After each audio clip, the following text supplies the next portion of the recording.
that and no one's used to it or the Knafaholics part. They're Right, like, right. I said something to I Derek didn't. called me earlier, and I told him, I'm like, yeah, I'm getting ready for the stream later. He's like, what? It's not Saturday. Yeah, I should have sent Terry an invite. I didn't even think about it, but he I always can. he always says you don't want people hearing his kids screaming in the background. I get that. What's up, guys? I mean, we got a total of 4. Oh, but we got good ones. We got David, Joseph, Marco. Yeah, yeah. Me and you. Yeah.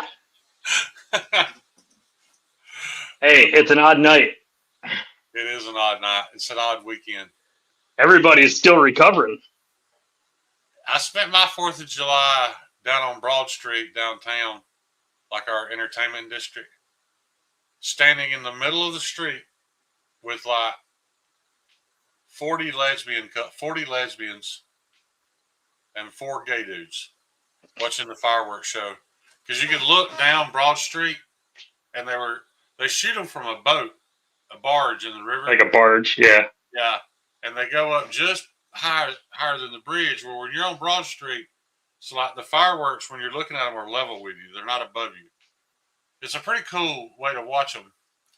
But I don't know if they planned it. Like I didn't know we had that many gay couples in Gadsden. I knew we had some, but I didn't know. I guess They're all on the bridge and Shane's with them. Yeah, I guess they all I feel like they're probably a pretty tight knit community, but they I guess they all just planned to go to Blackstone last night, which makes sense because most of the staff there are gay, but the food is excellent, and yeah, like I didn't realize it. Like when I was in there, I was like, man, I don't know how long it's been since I've seen this many beautiful women in this bar. I mean, dude, Brian, I'm talking about like magazine cover beautiful. And then as I kept watching, I'd see their significant other come up and put their arm around their waist, and I was like, oh, well, that's a shame that that's off the market. But it's What's up, just Lion, Joseph, Bugsy, it's just Richard? so funny to me how here they're not all hateful and like they're super friendly. You can hang out with them. I don't know. It's just different here. They're really easy to get along with. But What's up, Cliff? all the couples are the same though, because like it'll be a really, really, really pretty young girl, and then her girlfriend is like looks like a little pudgy dude with short hair, wearing a sports bra to press her breast down, and a ball cap, and like a Atlanta Braves jersey or something. It's just weird how the I don't know what you call them, but the more feminine member of the relationships here are all very, very pretty, and then all their girlfriends, they're not really like they're trying to be. They look like they're trying to be Hispanic males, and I mean that with the utmost respect. But yeah, and I know a few of them. I've known them for a long time, but they were really cool. But what's weird about here too is like there's these 2 guys that work. They bar back. They bar back and work the kitchen at this popular bar downtown. And if you met them, Ryan, like they got scruffy facial hair and goatees, and they're wearing a Jack Daniels T-shirt and Marco asked you a question. scruffy old blue jeans. And I'll answer and say it. And He said, so they look like Cheeto. Yeah, just last night I found out that they're married. The both of them are, but they don't act. I don't know, man. It's just different. I guess we've been so programmed by the media. They don't all have freaky colored hair, facial piercings, and like those dudes. If you were out riding your 4-wheeler and ran across them, you'd ride with them all day and not know they were married. You know what I mean? What's up, Paul? But I dig it, man. Whatever makes me happy. It was just a shame seeing that many beautiful women that are not available. Sure, it wasn't you that was causing it. Maybe, You're, maybe you were the catalyst. maybe so. I wouldn't blame them either. What's up, Neil? Neil, Marco, the only glasses I got are these tinted ones, man. Y'all like to make fun of them. Somehow all my non-tinted ones migrated to the shop. What's up, Terry? Walking home from work and lurking. You be careful, Neil. I don't know where you live. I mean, you can walk home pretty safely here. But yeah, the little town I live in is the second safest city in the state of Alabama. What's up, Mick? Oh, Mick Ranger. Tried to go to a big flea market yesterday. Had the grandkid with us, and Yeah? everybody was loving him. Did you buy him an And Airbrush t-shirt? he was getting a little ornery. This he's in the marbles, right? And we went to a booth, Yeah. and the guy tried to give him something, and he's like, "No thanks, marbles." Did you Didn't even want it. So then did you get some chicharrones? we didn't. No, we had to leave early. I'm getting. Oh. So the guy's like, "Oh, I had marbles, but I sold them all." He's like, "I might have a few," and he looks over and he pulls out this bag, and they're these like super old marbles. They're made out of clay. That's how old they are, Yeah. right? And those are kind of expensive. And my grandkid's 4, right? He collects marbles, but he's 4, right? This dude gives him one.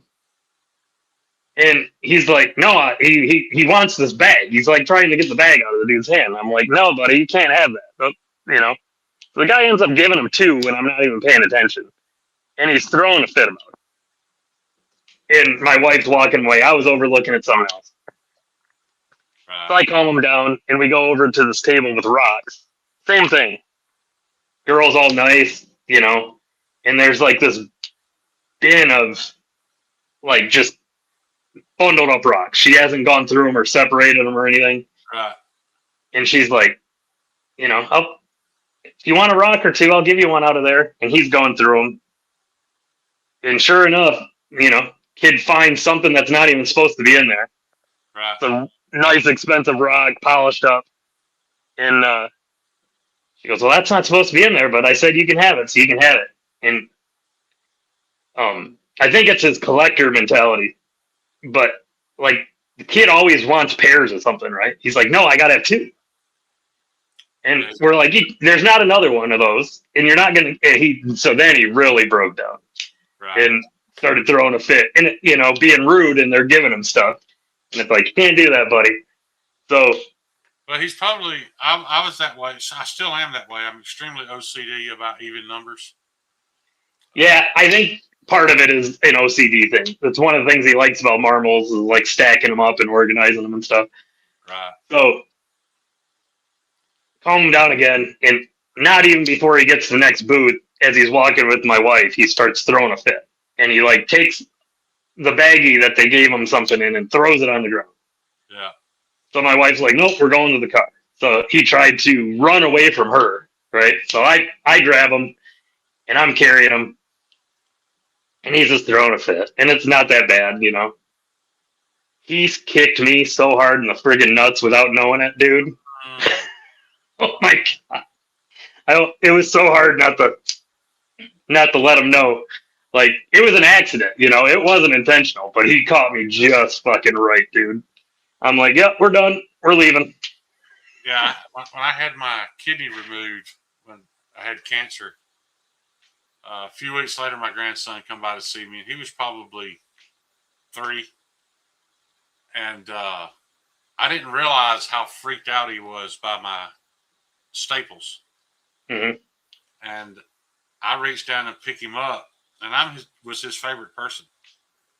But picking him up and him getting that close to my stapled up torso, freaked him out, and he went to run, and he kicked me in my staples, and I have a hernia now. I've had a hernia ever since. they keep telling me to go in and get it fixed. But dude, do you know how many times I've read where somebody went in for a simple hernia surgery and died? Like, it happens a lot, man. Like, it doesn't bother me. If it's not bugging you, don't do it. When I was It looks like I have a golf ball under my skin, though. yeah, But I have had multiple surgeries, and it was one of the worst things I've ever done. yeah, So it couldn't be when any worse than that kidney surgery. You know, when they did it, they were supposed to do it laparoscopically, but the program was malfunctioning, so they couldn't do it. So they did it manually. And I had the option to wait and come back and do it laparoscopically. But it being the VA, they didn't really give me a lot of information.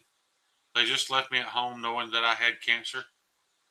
So when they called me about the surgery, I was like, no, I don't want to wait. I want to do it now. And, because in my mind, the longer I wait, the better my odds of dying are. Come to find out, my odds of dying were very slim. But when they don't do it laparoscopically, they literally cut your entire torso open. They take all of your guts out of your body and set them aside. Yep. lay them over to the side. And I'm thinking, it's just right there under the skin in your back, though. Why don't you just go through the back? But they don't. They take your stomach. They take all that out and lay it to the You side. don't want to screw with the back and all the nerves, dude. I guess, yeah. When I worked at that chemical company forever, I was fixing a nitric tote, and for nitric acid, they've got to be stainless steel. Most totes you can have polymer, but nitric will make any of the polymers jelly, and so you got to use stainless. And even with it being stainless, the fittings constantly have to be changed. Right. And it's a bitch. Like, you're talking 2.5-inch stainless fittings with fucking goop, and so we had one, and it was all seized up. And I was trying to break it free with a pipe wrench, and I ended up picking up that tote and the dude that was holding it down, like lifting him up off his feet. And as soon as I did it, dude, I felt it.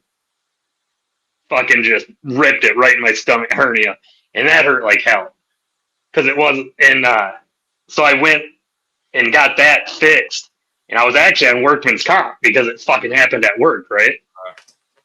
So it's amazing how different they teach you once you have a workman's comp case, isn't it? it was supposed to be pretty cut and dry. They did it.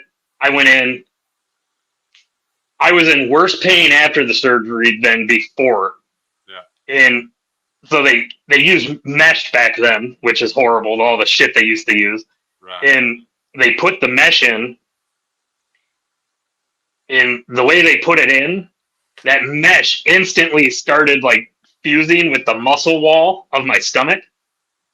So every time I was moving, it was ripping the fucking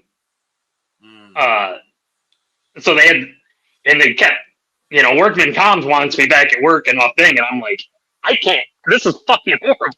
And no one would believe me, dude. They thought I was bullshitting. Yeah. So finally, the doctors went in, and sure enough, it was bad. They had to redo the whole surgery.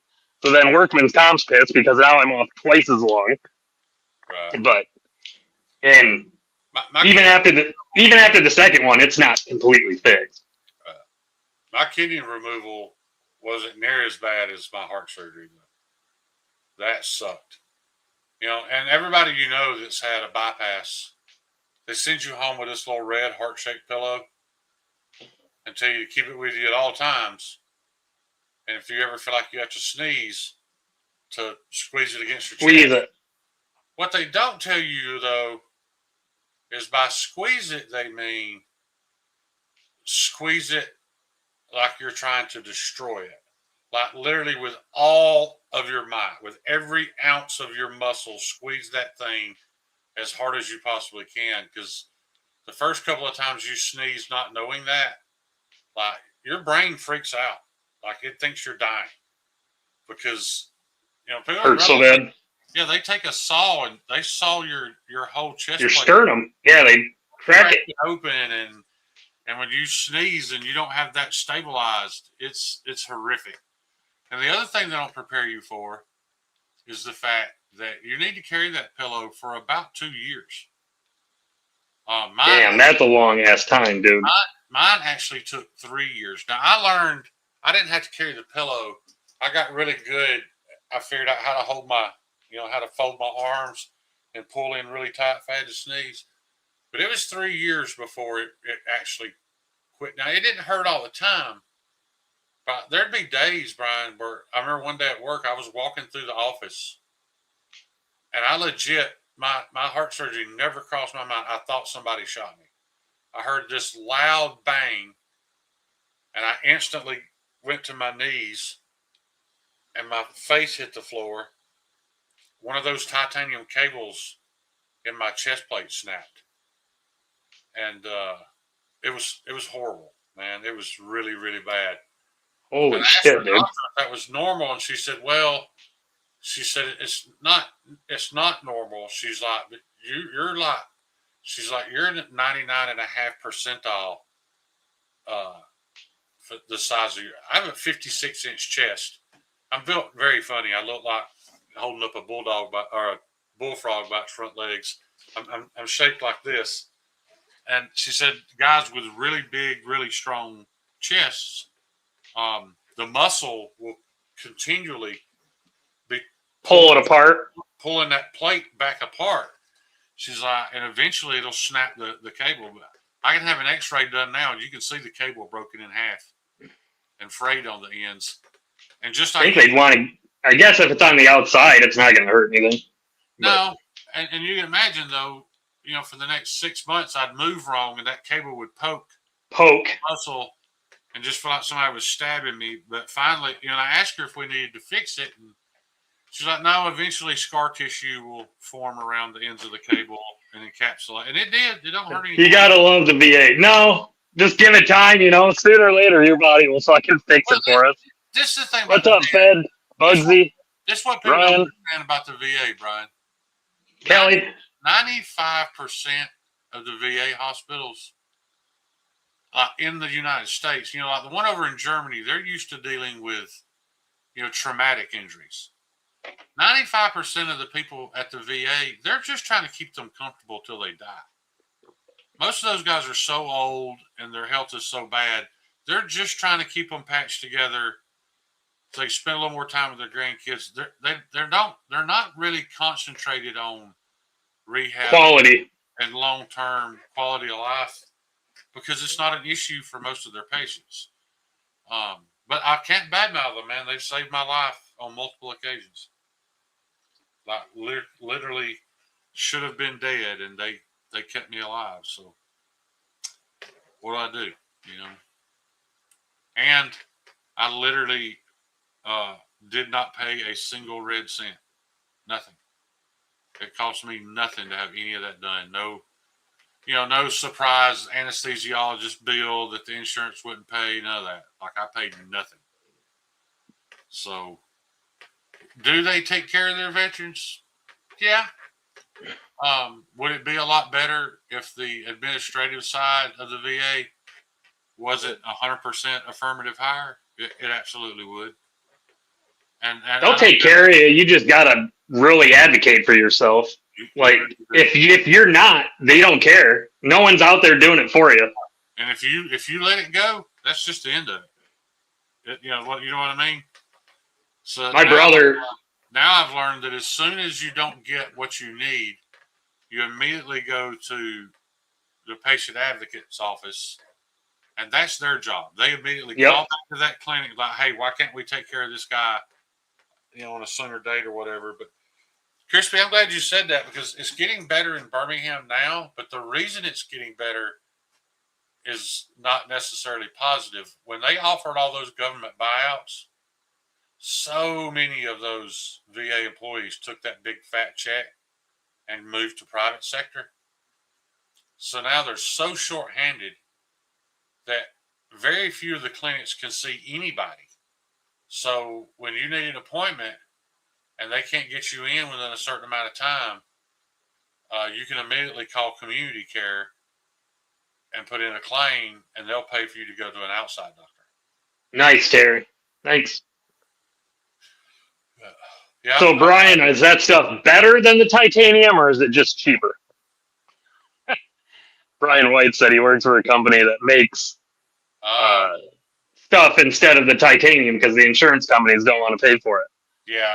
Even if the cost was the same, this is the thing about the VA too. Even if the cost was the same, it would take the VA, the federal government, Congress, whoever, it would take them 20 years. Even if the cost was the same, it'd take them 20 years to write into legislate, whatever, to approve that product. So it's got to be out for a long time. The VA will be like, hey, we're interested in this. They'll send it to the people in DC, and it's usually a decade or two before they come around saying, yeah, I guess we'll pay for that. What's up, Todd? What's up, Derek? Fed?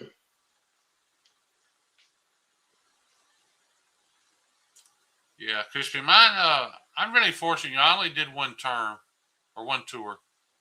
So I guess the fact that I got free health care at all, and I'm not 100%,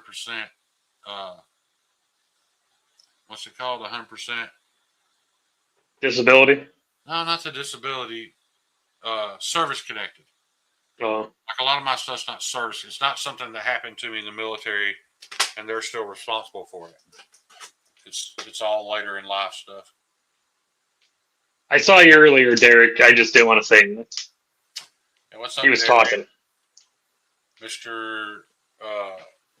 1931 Leatherworks, what are you up to? Todd Carr, Brian White, there's old Kelly Mishmash. Whole crew's in here now. Yeah. Told you it would happen. Just took a while. I'm glad y'all mentioned subbing to Kelly the other night because I was not subbed and I felt bad. And I'll just be honest, man, I don't really search for a whole lot of EDC related content anymore. If it's a homie and somebody mentions them, I'll add them. I'll watch their stuff if when it pops up. But I just don't watch near as much of it as I used to. So, and I even find myself a little bit scorned because I'm like, I see these folks now that have been in the chat for a while and they'll decide to start a channel. I'm like, what are you doing? Why are you doing that? But I shouldn't be that way because there was a point in time when I was excited about it. But I have, I have convictions that keep me from being able to be successful on YouTube, and especially keep me from being able to make money. And I don't look down on the people that do. But if you don't have Chinese knife company affiliate links, you're not going to make any money. Like I said, I don't look down on people for it. I get it. I won't do it, but because I won't do it, I might collect. I thought I was going to do some stuff a while back, and then I thought about it, and I'm like, no, because I can't. I couldn't do some of the stuff that these people have to do because I'm like the Kunwu thing. Once something happens, I'm going to let you know, and I'm going to tell you straight, and it's not going to. Then no one's going to want to deal with me. It would have been very two-faced of me to do positive reviews on knives when I have zero confidence in if it's actually the steel that they're telling you it is. I have even less confidence that it's not their version of that steel. And I have even less confidence that it's done well. So after all the shit I've talked, I mean, what would you think if you turned YouTube on and saw me sitting there glazing over a Vosteed and telling everybody how good and asking everybody to use the link so I could get my 15%? Like, comment, and subscribe, and I got a 10% off on this one. Yeah. I just that's when I'm gonna switch. Is when Kunwu comes to me and is like, "Hey, man, we want to give you a 50% off code."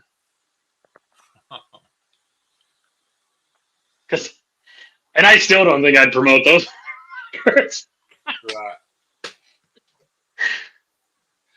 Yeah, I think Javon hates him now too because he married Javon's dream girl.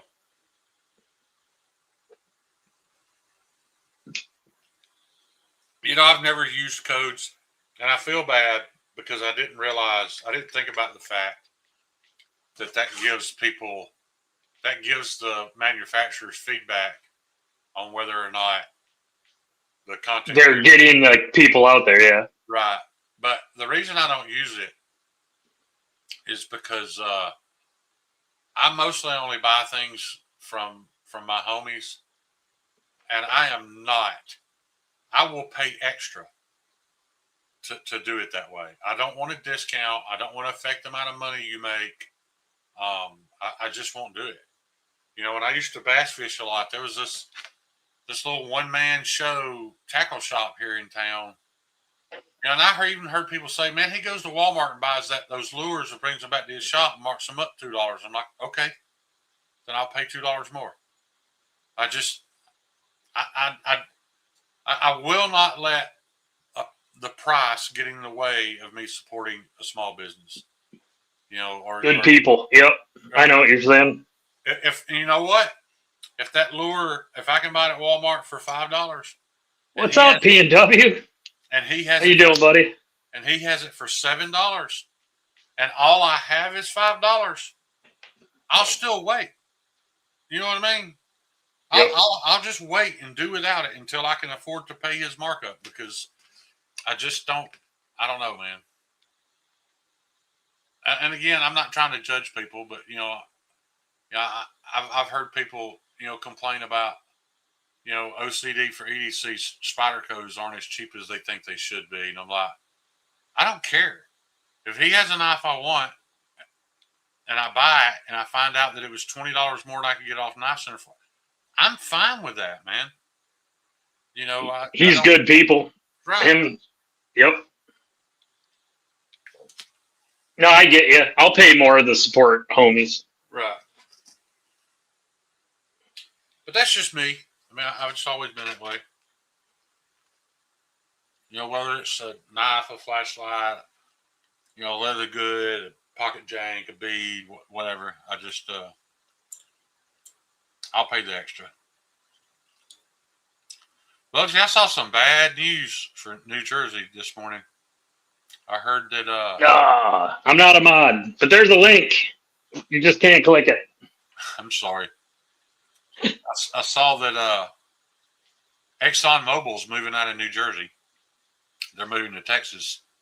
That's literally billions of dollars in tax money that now the people in New Jersey are going to have to make up for. And Buzz was talking about he has to pay property tax monthly, Brian. And it's like $1,200. Holy crap, that's insane. I'm wrong, Bugsy, correct me. But I'm pretty sure he told me he has to pay property tax monthly, and it's over $1,000. I pay property taxes yearly, and it's like $370. In Michigan, you pay twice. We have summer and winter taxes, but that's crazy monthly. Yeah.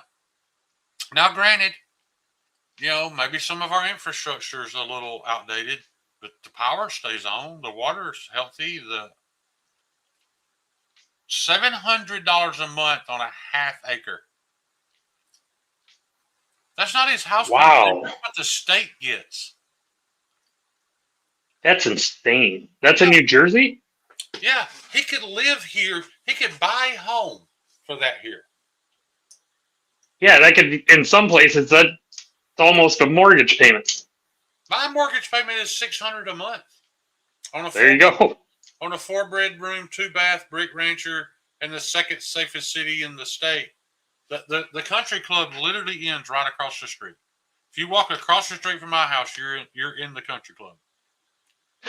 But I'm on the other side of the street, so I'm in what they call the Wildwood neighborhood. Still a nice neighborhood. But now, granted, we did buy the house, 14 years ago, but it's mind blowing. My daughter just bought a house, and she pays $8 something a month, and she's on 3.5 acres in the county where nobody fucks with you. Like, if you want to build a deck, you just walk outside and build a deck. There's no building permit. You can literally dig a 6 foot deep, 6 foot long hole and line it in red brick and make your own septic tank out there. And if it don't work, well, that's on you.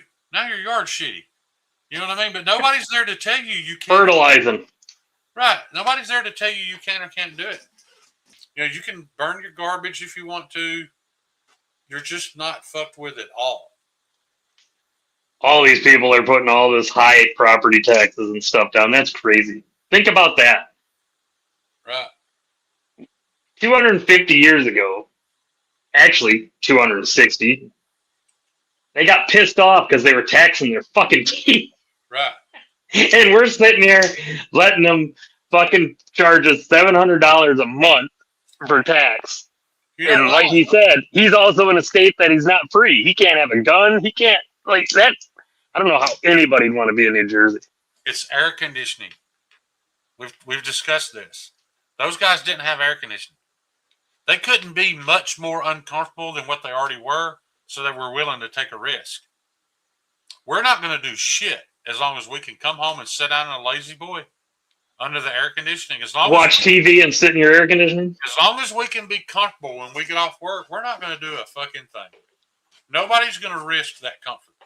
I'm not willing to go to jail to stand up for something because there's no air conditioning there. There's no good food there. I can't have nicotine there. I'm not doing it. I don't know how bad it has to get before I would. You know? And it's crazy because I hear people, like I've had this conversation with Bugsy, and so his case kind of makes sense, but I hear people talk about it all the time. You know, I don't have any family out here, and it's way too expensive to live, but I can't afford to move. And I'm like, you live in a state with the most relaxed eviction laws in the country. It would take them 6 months to kick you out of your home.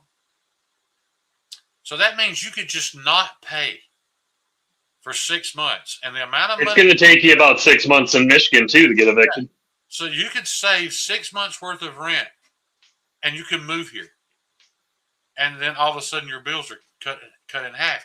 Now, you may take a job that pays a little less, but at the end of the month, you're either going to have as much money, there's a good chance you're going to have more expendable income because the cost of living is so much better. And I like Stevie? You know, and you've got family that you know you're not going to be able to afford to travel back and forth to see. I get it.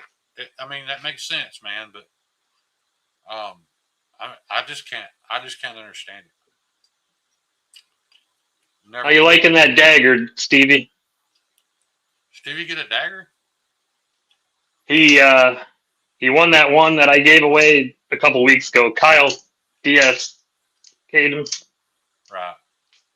I do throw a temper tantrum. I'm telling you, Steve, nicotine is the reason I don't break the law. Because this is what would happen. They'd lock me up, and within about 8 hours, I would go into nicotine withdrawals, and I'm bouncing somebody's head off those bars because they looked at me sideways. I become very, very angry. I am not a good person to be around if I don't have nicotine in my bloodstream all the time. Shane gets arrested. He's like, do I get nicotine? They're like, no, put me in solitaire. I don't want a life sentence. Yeah, might as well put me in a straitjacket in a padded ring because I'm about to go fucking crazy. Well, he knows what it is now. Stevie said, oh, snap, I forgot to open that package. It's once a month. I wake up at 2 o'clock and realize that I took my last dip, you know, about an hour before I went to bed and the can's empty. I'm still sleepy. I can roll over and go to sleep, but I can't roll over and go to sleep. Because you know you don't have any. I know that. And you got to go to the gas station. I'll get up 2:30 in the morning, get dressed, go to the gas station, buy a can, come home, sit it down on the nightstand, and go back to sleep. I don't even have to put a dip in. I just have to know it's there. Yeah. Yeah, Crispy. I paid $6 a can, which is a little much, but it cost Stevie about $40, which is a damn ripoff. I'm too redneck to understand how Uber works.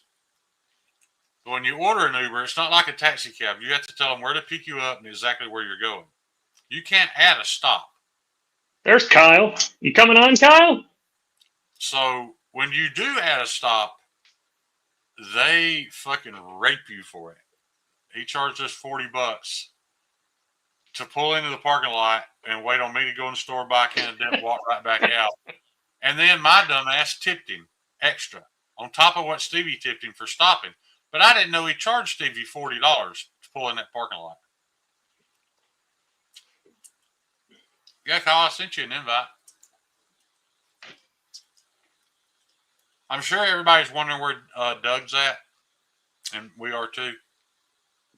But I think They got work early in the morning. Doug, I don't think Mama liked the idea. I think she Doug was told no. That's the short story. You know, he went live during their get together last night, and I think when he dropped the "Hey, I'm going to do another one tonight" thing, she's like, "Oh no, you're not." From what I understand, she's a little tiny Appalachian woman, but Doug knows which side of his bread is buttered. So Kyle's perming his pubes. He's not able to join. all right, buddy. I see how you are. Can you see how expensive Uber is here? Plus tolls? It's not an option for us poor. Holy shit, you got to pay the tolls for the Uber driver too? Fucking A. You see, you'd think that would be a... Oh, never mind. I'm not going to get into it. He said earlier that they also have an exit tax. So if he does leave the state takes a percentage of his house sale. That's some bullshit. That should be unfucking constitutional. That is unconstitutional. That most certainly is. That's bullshit. I just burn it to the ground, collect my insurance, and move. They're still getting... Nope, you left the state. We get 1% of your insurance then. It's fucking ridiculous, dude. How the... Yeah. Nope. We need your tax money, so you cannot leave unless you pay us. Fuck you. Yeah, I've heard Newsom is trying to sue some of all those companies that are leaving California for their projected tax loss. I mean, there's nothing free or constitutional about the fact that they can take your money just because you decided to live somewhere else. Nothing. Yep. There's nothing about that. And like I said, man, you know, I get it. Alabama income-wise, pretty low. Our school districts rate low, but you have to understand that that's an average. Like, within 10 miles of here, there are schools that I would not let my children attend because the kids there, the majority of them don't come from a nuclear family. They're not raised well. They require so much attention that the teacher can't teach.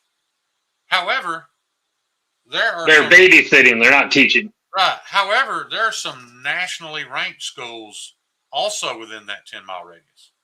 You just take them to that school. You know what I mean? That's all you got to do is take them to that school. And, you know, so we have some excellent schools.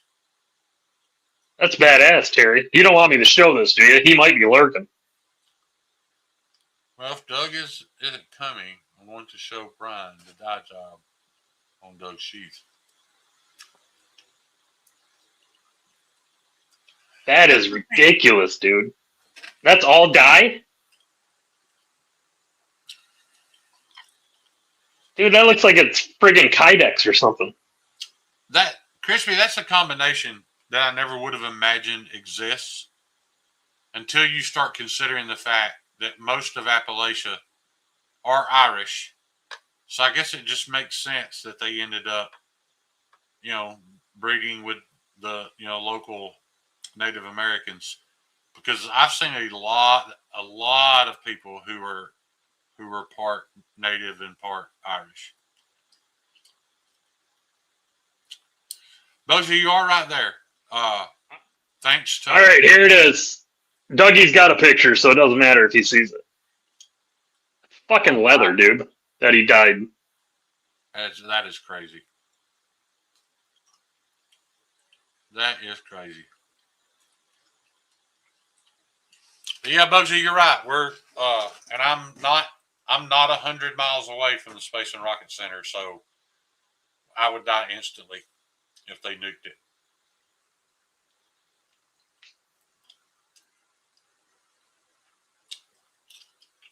However, if there's not a nuclear war, Alabama is one of the fastest growing economies. We've literally got thousands of jobs, new jobs coming to Huntsville, and the South is taking over the automotive industry. Like everybody is moving here. Yeah. Because Because the taxes in Michigan right now are so horrible. well, We that need to get Whitmer out of here.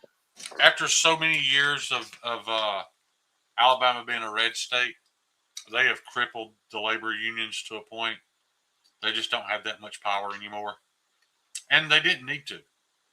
You know, I get it, man. If you work a union job, I'm sure there are instances where the union's great, but we lost Gulf State Steel here because the union pushed so hard for those guys to come in and do about an hour's worth of work and be paid for 10, to the point that the company couldn't make any money. I don't blame them for leaving. It was the same way with Goodyear. They kept asking for more and more and more, but for production to be lower and lower and lower until it made no financial sense to keep this Goodyear plant open. You know, so they tried to move into the Honda plant in Lincoln, which is about 25 minutes from here. You know, and it employs a bunch of people. It's a good paying job. And as soon as those Japanese guys up in the front office heard the word union, they were like, go ahead. And we will shut the doors that day. We're Honda Motor Company. We have plenty of money. We can build cars everywhere. Start your union and we'll shut down. Fill out your resume because we'll shut the doors tomorrow. But they are. And that's why they're successful, because they don't have the union. Right. Up here in Michigan, dude, the union is what killed the car part. Right. Them fighting and they're going on strike because, you know, they're not making enough money. I shit you not, dude, in one of the plants in Michigan, there was our truck driver at the chemical company would go in, and there was this huge line that ran, and it was like a spiral fucking auger type, some kind of mill, something. It basically went for 4 hours from one end to the other. The union dude was always asleep, and he had an alarm clock. As long as he could push the button at 4 hours for that fucking thing to return back, yeah, that's all he had to do. Yeah. All he had to fucking do. Yeah. He said every time he went in there, dude was just laid out with his blanket and a fucking alarm clock, sleeping. Crispy, I have a problem with this comment. I want you to tell the fucking truth, brother. You topped out most of it. Now add the rest and tell the fucking truth. Slave Irish labor built the railroads. Yeah, they were indentured servants, they called them. The same as the Irish slaves that built the subways in New York City. You're not, I get it. You're not allowed to talk about it, but it's the damn truth. Yeah, but yeah, you're right. And they had I had buddies that worked at this Goodyear plant, and they would talk about, they kept fighting the contract for lower and lower per shift numbers till they got it down to where literally a guy could go in and hit his quota in an hour and sit in the break room for the next 9. Yep. They did that 5 days a week because that was in the contract. They automatically got 10 hours a week overtime. They're making $150,000 a year, working an hour a shift. So that plant was productive for 3 hours a day. And then those guys could not believe when they locked the door. You can't ask for more money and better benefits and be like, oh, and we don't want to make enough product for you to be able to make money.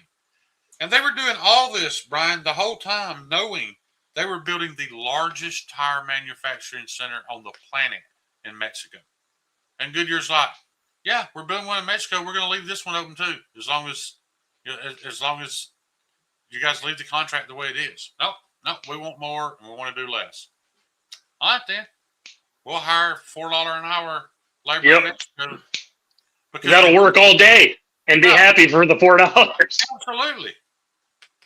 Absolutely. They'll wash the damn boss man's truck on the way out at the end of the day. They're probably mowing his fucking grass on the weekend. Yeah. Yep. Unions were 100% essential back in the day when the workforce was getting screwed over constantly. Now it's the opposite. Now if the union is fucking it over and trying to take their part because they're corrupt. You know who had billions in the bank when Goodyear closed, though? Who's that? The Rubber Workers Union. When it was over, they had billions. You know, they didn't lose any money because they were taking money out of those guys' paychecks every week, and you couldn't work there if you didn't pay it. Yeah, you had to pay your dues. That's what I mean. They're making so much because you're paying other people that aren't doing anything because they're representing you. Yep. Yep. Crispy, you know I wasn't attacking you, brother. I just hate that we only get to talk about certain parts of history and certain people being oppressed. And I know some people find that highly offensive. And if you're one of those people, all I can tell you is grow some fucking skin, because history is history. The truth is the truth. You know, slavery and evil is just a human component, and everybody has been guilty of it. You know where more slaves went than anywhere and are still going? The Middle East. Yeah. They're still doing slavery. No one talks about it. Yeah. You know, do I like the idea of slavery? Am I upset that it's abolished? Absolutely not. But it happened to everybody. When the Moors conquered most of Great Britain, they enslaved all those people. They raped, they pillaged. It's not a white people thing. It's a human thing. Yep. Everybody has done it. But I mean, it's still prominent in the United States. It's just underage girls, you know, being trafficked for sex. It's still slavery. You're right. Yes, no matter how you look at it, that's the truth. Right. And nobody wants to talk about that stuff, man. The news sure ain't going to talk about it.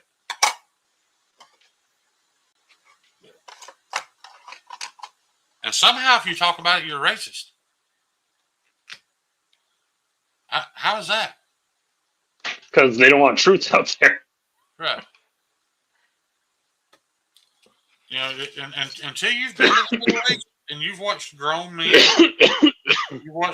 sodomize little boys on the sidewalk in the middle of the day, like at the market in front of everybody, I don't want to hear your fucking opinion on who those people are. Fuck. You got to be talking about the Middle East. Yes. Yeah. Fuck you. I want to hear your opinion on who you think those people are.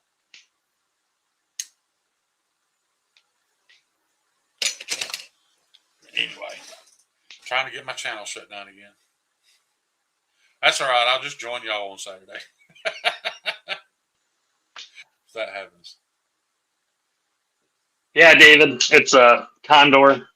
You can put whatever patches you want on there. Yeah, I like that hat. I've learned, though. That's my Irish American patch.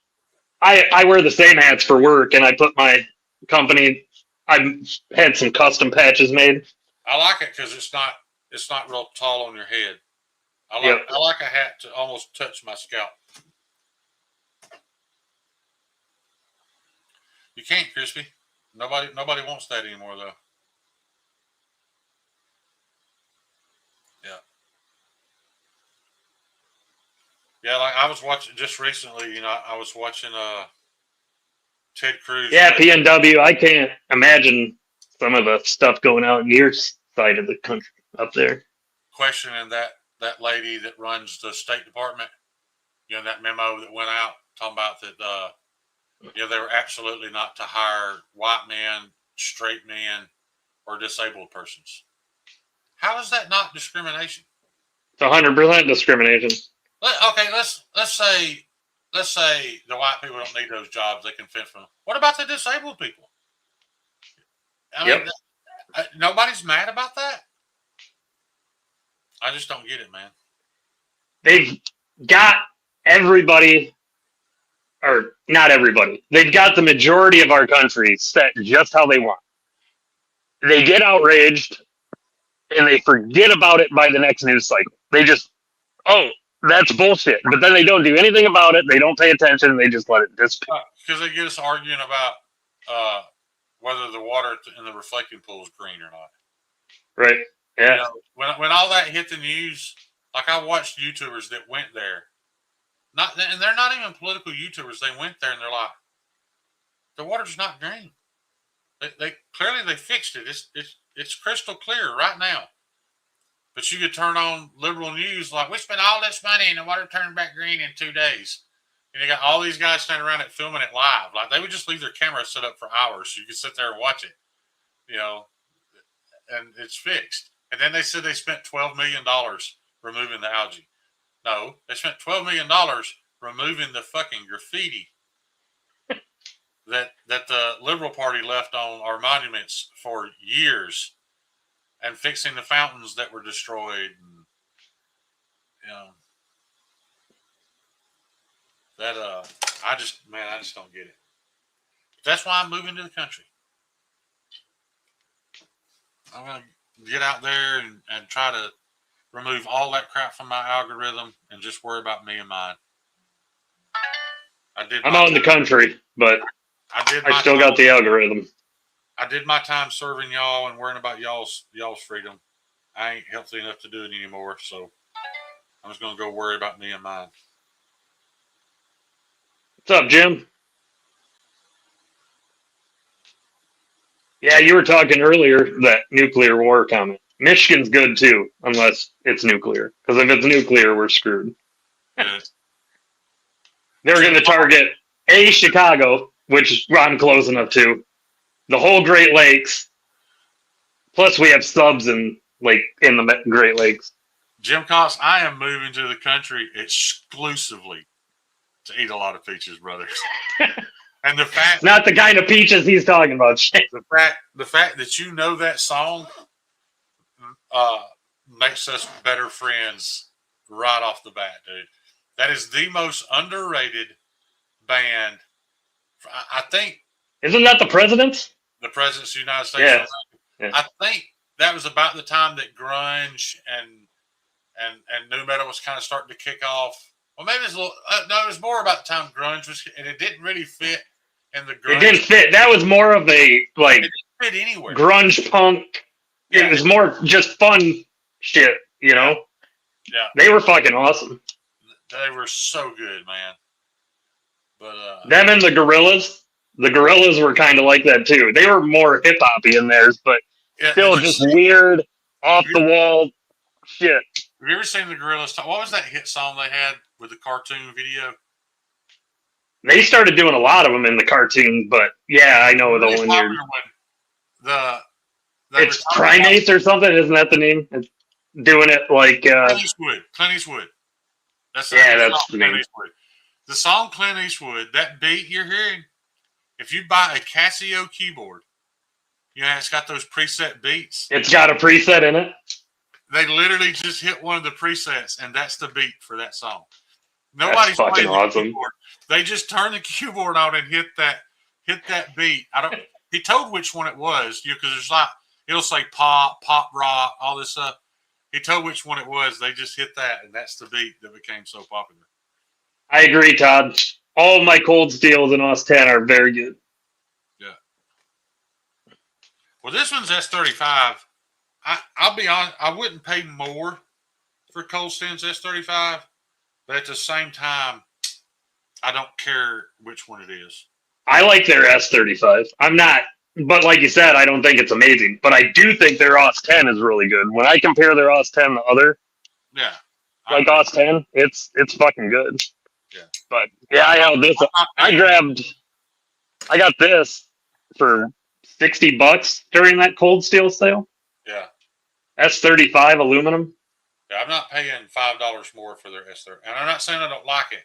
I'm just not paying more. If I can get it in Austin for That's the thing. I want the mayhem. I want that mayhem. I want the giant Atlas lock mayhem. And they've got the OS 10 version is still outrageously expensive. And then if you get the S35 in that, I think it's like $200 more. That's fucking crazy.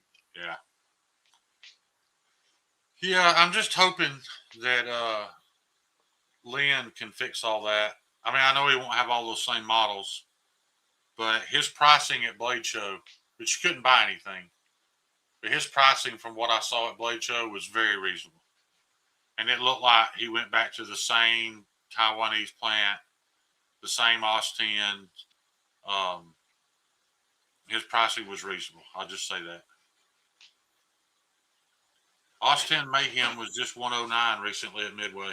Todd Carr always knows when there's a cold sale at Midway. Yeah, if you just I know they had a bunch of stuff on sale, and it was actually pretty reasonable. But I'm broke because I just had to buy a new work van. Yeah. So I splurged and I spent $60. But well, this knife was bought for me by Mr. Jeffrey Dawson while it was on sale. Dude, for $69 or whatever this was, that is a phenomenal price. I looked for the Tano 8010 and they were out of stock where I was shopping. I get it that it's Taiwan made, but I don't care because it's priced right for being Taiwan made. I have no problem with Taiwan. I like Taiwan. I don't either. I'm just saying that even if you think Taiwan's inferior, it's an inferior price. It's $69. Yeah. You know, I've got my. I haven't been. If it's, but I use it. I use it a lot at home and at the shop. That Wright P801B, first Chinese knife I've bought in years, and it's probably the third one I've owned. And I sharpened it the other day. That was the pinnacle of budget knives. Which one? The Wright P801B. Mm-hmm. It's a stainless steel frame lock. I get it. You don't like that stainless steel. If it's too heavy, maybe your wife can carry it for you in your purse. But it's not heavy. It's just heavier than what you're used to. But for $35, that's what Chinese knife production is supposed to be for. And they did a damn good job on it. I just can't imagine buying a Civivi and paying more for it when you can buy a Wright P801B. But for those of you who haven't seen it, I'll get up and get it. I know 95% of people in this chat probably have owned one and have seen it so many times. It's also that thing was a budget banger on Amazon for a long time. $4 5 years Yep. ago. It is still an excellent knife. I still don't think it's much more than that. I think it's up to about 37. But one of my favorite budget bangers you can still get for cheap is the petrified fish bunta. Yeah. That thing, unbelievable knife. I can't own a petrified fish simply because of the name. I'm like, you're going to have to try harder. Your names are. You need a fossil? Isn't a petrified fish a fossil? Yeah, but I mean, those of you who haven't seen it, it at one point in time was called the Poor Man's Sabenza. It is in no way a Sabenza copy, but it's a stainless steel frame lock. And check this action. I mean, it flies out like an automatic. This one's not drop shutty. My last one was. I could probably tune this one enough to make it drop shutty, but this one's not. But the blade geometry on it is excellent. It's a great cutter. It sharpens. I had literally been opening steel bars with this. So I'm dragging the blade across steel. It was dull as shit. I put it on my knockoff TS Prof. I made 3 passes on each side with a 320 grit, not 80, 320. I made 3 passes and had a burr. Flipped it over, made 3 passes and had a burr. 3 passes on 600 each side, burr, dropped it. And this is baby's ass smooth right now for $38. This is why Chinese knife production should exist, and this is where it should stop, in my opinion. There's no reason to pay more money for something other than this. Yep. Unless one of your homies designed it. And then That's where I'm at now. I see some cool looking designs that have been coming out in the budget market, and I'm like, oh, that's a kick-ass knife. And I catch myself thinking about it, and I'm like, no, it's cool, but I'm going to end up giving that away. That's going to be a throwaway knife. I'm going to like it, check it out, and it's gone. Right. Yeah. And Todd Carr, that is also a 100% true statement. I still have, when I built my bug out bag, which is what got me into knives, I got into bug out bags first. The first survival knife I bought was the GI Tanto for $20 off Amazon in 1055, because I watched Lynn Thompson literally bend that thing to 90 degrees and then stand it back up. Does that mean it has good edge retention? Absolutely not. No, but it's a beast. The only thing I dislike about it is the guard. I like the guard on the edge side. I don't like the guard on the spine because I can't put my thumb on the spine of the knife. So I ground it off, colored the bare steel in with black Sharpie, and I have beat the shit out of that. I still own it. I've done away with tons of my budget shit, but I will never do away with that cold steel GI Tanto. If I lost it today, I'd buy another one. But I think they're about $28 now, Todd. This is one of my tank beaters.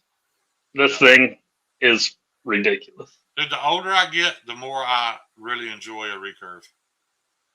I'm really getting into recurve. This is an older Schrade. It's Griffin's design. Yeah.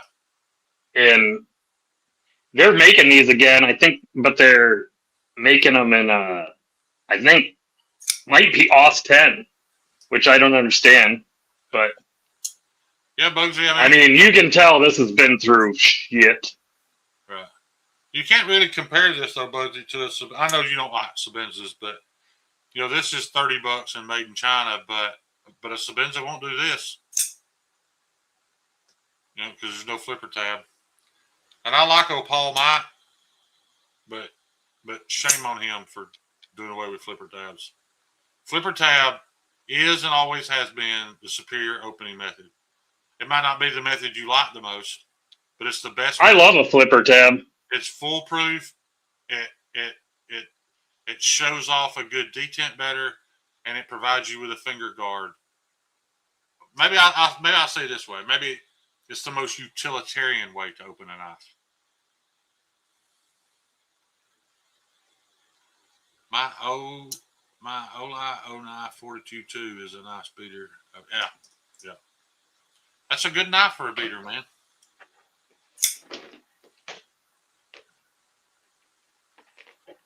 Smells like shit on the carpet. Yeah, Derek, you don't even have to look at this. You can just feel it. There's no jimping on it, so I'm sure Jared Neve would badmouth that, but it don't need it. You just put your finger on it and it flies right out.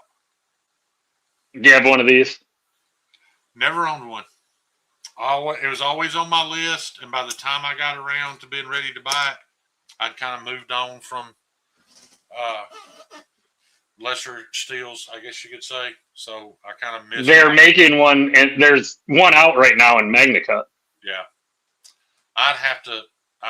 Well, no, I wouldn't. I wouldn't care if it was 60 HRC MagnaCut on that knife. That's not something that I would expect or need long edge retention for. This thing isn't meant to be sharp, but it's right. It's a good. You can get a nice edge on there. Yeah, back when they were in 440, the first one I ever handled at a knife store, I took it out of the case, and that son of a bitch was razor sharp. I mean, razor sharp. I was shocked at how sharp. That was the only sharp Gerber I've ever experienced, in all honesty. And because they did it, I've put this through a car door and a metal drum because I wanted to make, I watched them do it on YouTube. I had to test it. Right. I know they don't like side load. I have seen the Schrade fixed blades broken, but it was always in a side load. Crispy, I am obsessed with Sophie Cunningham. I want a. You know she's a black belt? I did not know that. I want a Yep. full-size poster of her pointing on my wall in my bedroom. Dude, that was fucking epic. Yeah. That shit was so funny. I just think it's funny that she can't do anything without it going viral. Like, she doesn't even try. She's just being herself, and people pitch it on film, and it goes viral. Big fan of Sophie.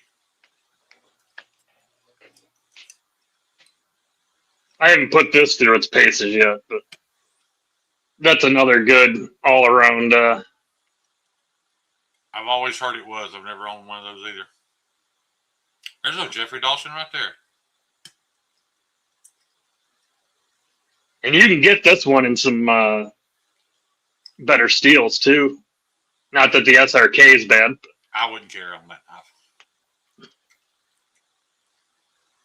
Yeah, I think they make one in 3V, and that would be badass. Yeah.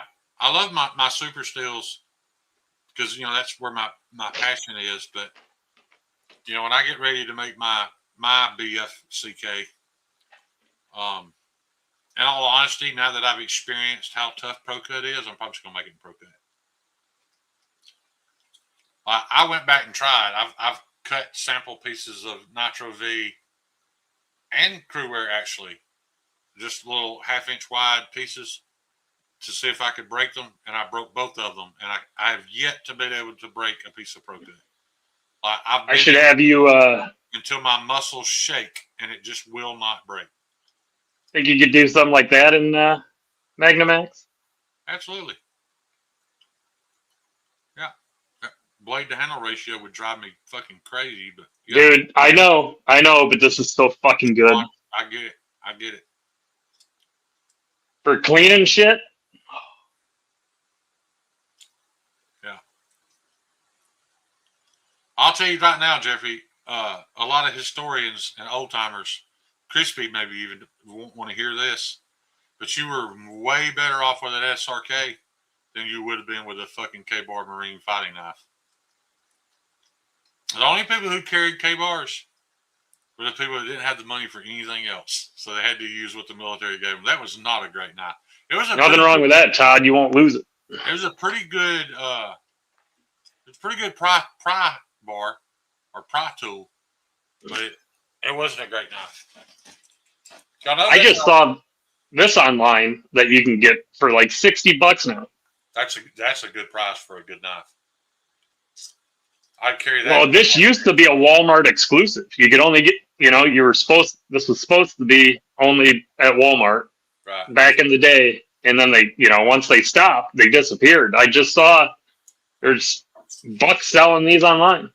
Yeah. It is a good knife.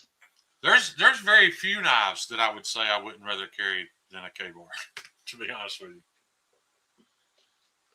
I got that K-Bar Tano. That thing's a badass. Yeah. It's a newer one. I like it. And then the only other K-Bars I have are little Karambit style things that I got. So I didn't know that that's how Randall Knives became so famous, was all the soldiers, especially officers, who could afford a decent knife to go to war, went to Randall, kind of like all those, your special forces guys now are going to, what's that cat's name, Brian? I'm not sure. The guy that did the Tomahawks for Last of the Mohicans, and now he's making all the fixed blades for the Navy SEALs. Bugsy owns one. I can't remember his name, though. But yeah, that's all it took was to get a few special forces guys on. Do you know John F. Kennedy? Carried 5-door. John F. Kennedy carried a Randall Bowie. Winkler?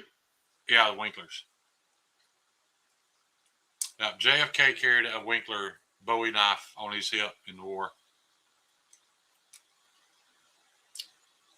Because he could afford it, but also because he knew that K-Bar was lowest bidder, cheapest junk that somebody could make for the military.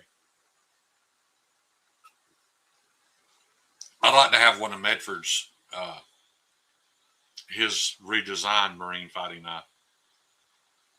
That's a badass knife, but I have zero use for it. I wonder why they didn't dark wash that to make the Damascus pop more.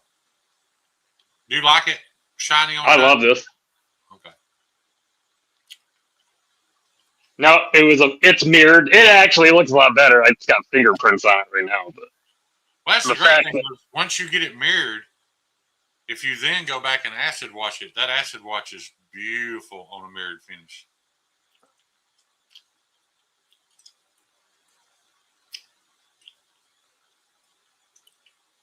Guy, no need to lurk, dude. Might as well hang out. That's pretty nice. yeah, What's up, 5-door?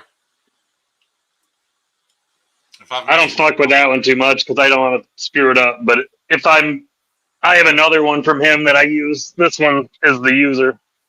Yeah. Oh yeah. You know, it's weird, man. I've always been in love with Medford's knives, and then when I own them, I'm like, this thing is really kind of useless for my day to day. But I want a Medford more now than I ever have, and it's really just because of the fact that he's just kind of reimagined his path recently. You know, and he's not wanting to make as many knives. He's not trying to make everybody happy. He's just wanting to make really high end shit that he likes. He just seems more passionate about it. That's cool. Yeah, do what you like. If people like it, they'll buy it. Right.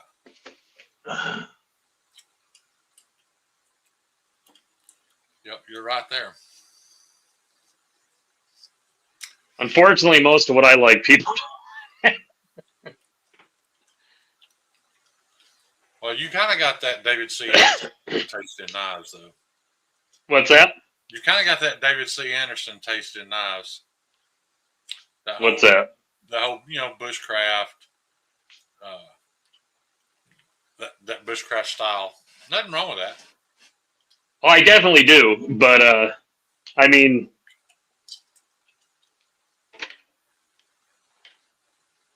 I'm right there with all the Spyderco and Benchmade Kershaws too. Yeah. Yeah, 5-door, I watched that video he was talking about. And it was funny. I didn't notice that she hasn't been doing the batch release videos anymore. I never put two and two together and realized that she had made Greg buy her out. But I just hope he makes it, man, because he's making some really, really beautiful shit right now. I love EDC fixies, dude. That's one of my main ones. Yeah. So that black card knife he made, I want one of those really bad, but man, I just can't pay $1,000 for a pocket knife. I just can't. Paul Mills got a 187 and S90V. I really, really like Medford's S90V.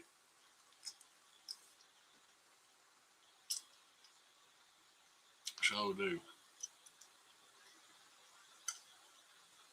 I got the handle. Scab sent me his Victorian tie and let me keep it for like. I'd call him, hey man, I'll mail you a knife back. No, man, hang on to it a little longer. Just carry it, enjoy it, whatever. And I really like that. I mean, there's no denying it'll pull your damn pants down if you ain't wearing a belt. It's not a That's why I bought TCAL suspenders so I can carry more knives. Right. Along with my firearm and all my other shit. But every time during the day when the world kind of stopped spinning for a minute and I just had a moment to sit there, or, if I went outside to smoke a cigarette or something, I loved the feeling that knife gave me, taking it out and thwacking it open, and that knife made me happy. But it was like a $1,200 knife.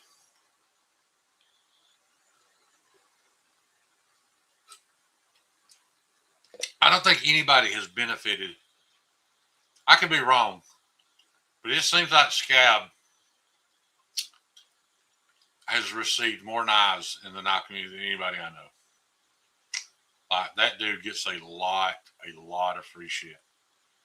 But he does his part, you know. I think a lot of the bigger channels get a ton of free shit, but Yeah, he, you know, he shields the fuck out of it. But that's what he wants to do. I don't hate on him for it. nope, I will say, just not my thing. I'll typically watch the first couple of minutes of his videos, but if it's on Roastcraft, I just move on. Not because I dislike, they just don't make anything that interests me at all. If I was going to buy a Roastcraft, I just drive down to Bear Manufacturing 20 minutes down the road and just buy one of theirs. Todd Carr, you're exactly right. What's up, Fish? You know, my most carried knives now are, you know, I'm back to my Rex 45 Manix 2 and my Freeman.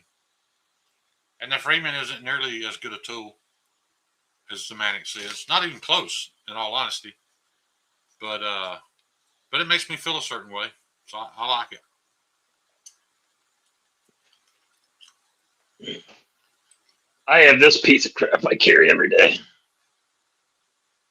That's a piece of garbage right there. Well, it's really good to see how well that K390 has held up. Like, is it patina anywhere? Do you just keep bolt butter on it or what? Nope. That thing's on my belt every day, too, in a leather sheath.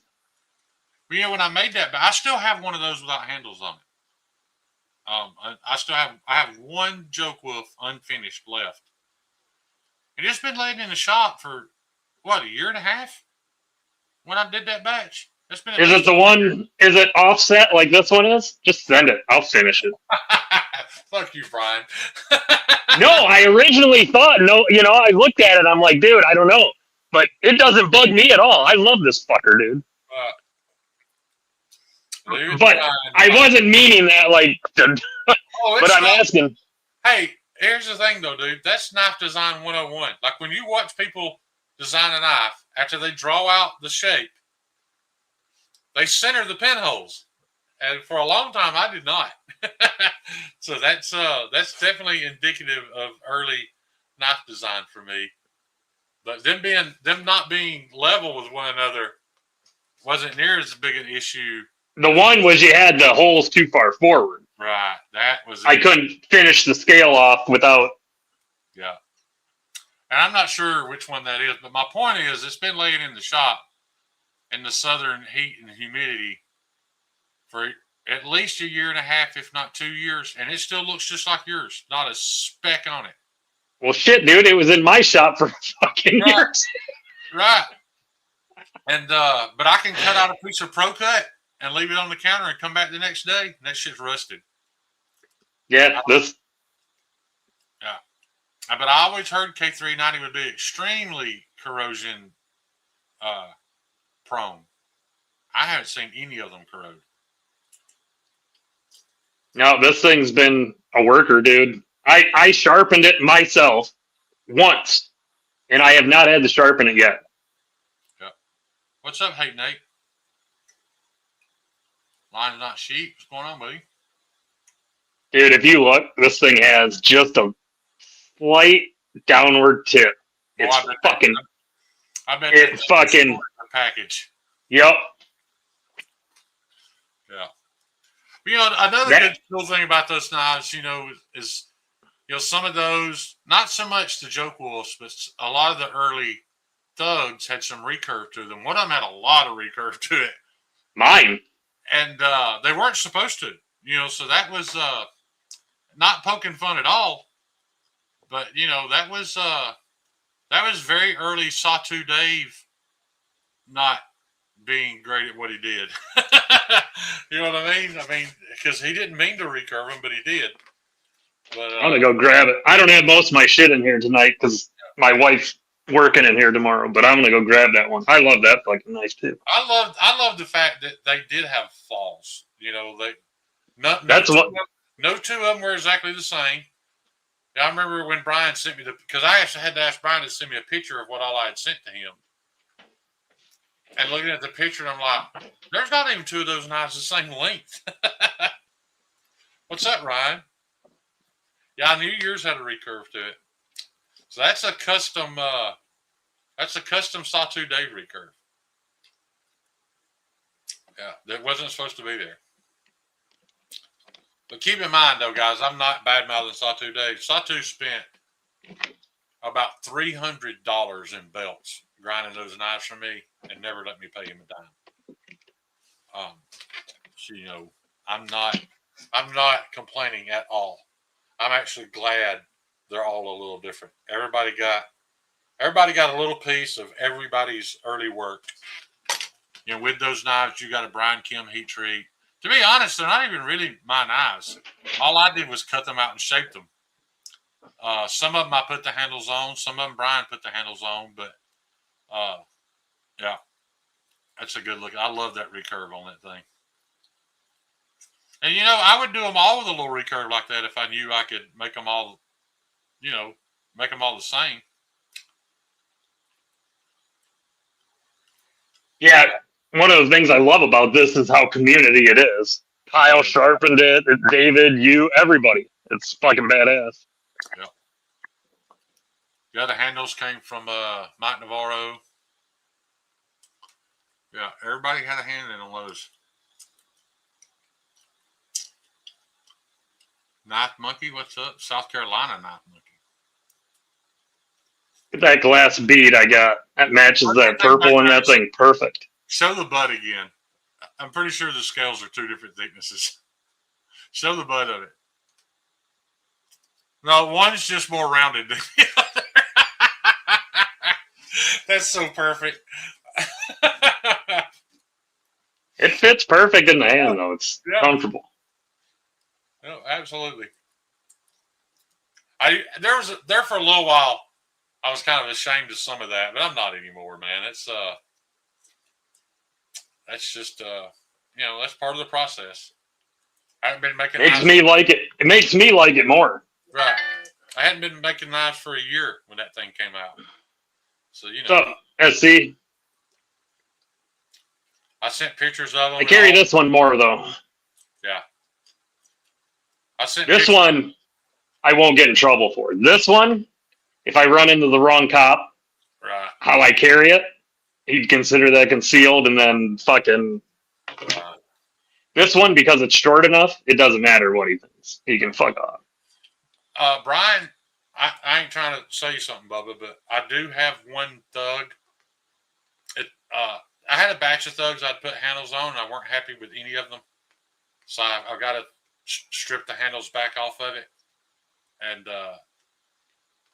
so, you know, if you're ready sometime in the near future, I've got a Crewwear Thug 64.5 HRC, just waiting on some new handle scales whenever somebody wants it. I've got one left. There's a tiny little bit if you look right there. Oh, yeah, yeah. Yeah. But hey, man, for over 2 years, that's not bad. Yeah, I put a little bit of flips on it once in a while. I have flip ceramic cream or spray. It's a ceramic like micro polymer. Yeah.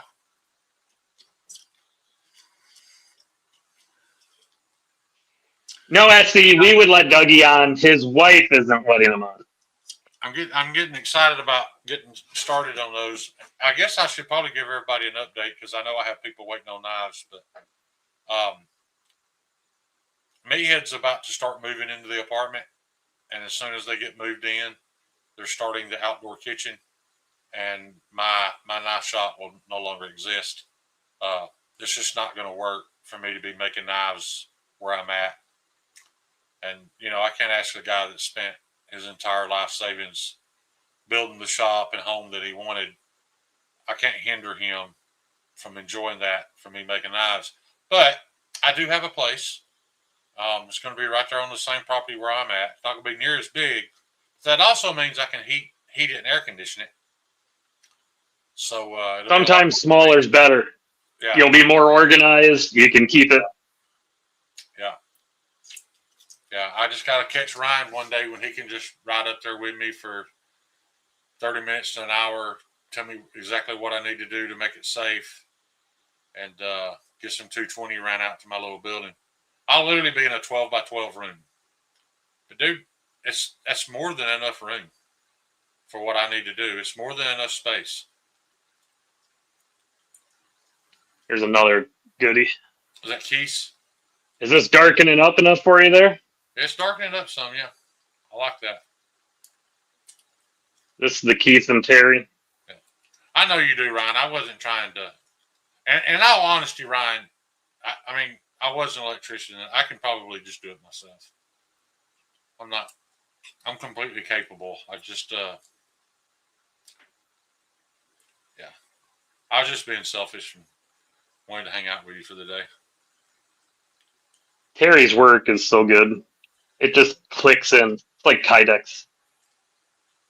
Terry's leather clicks in better than my Kydex does.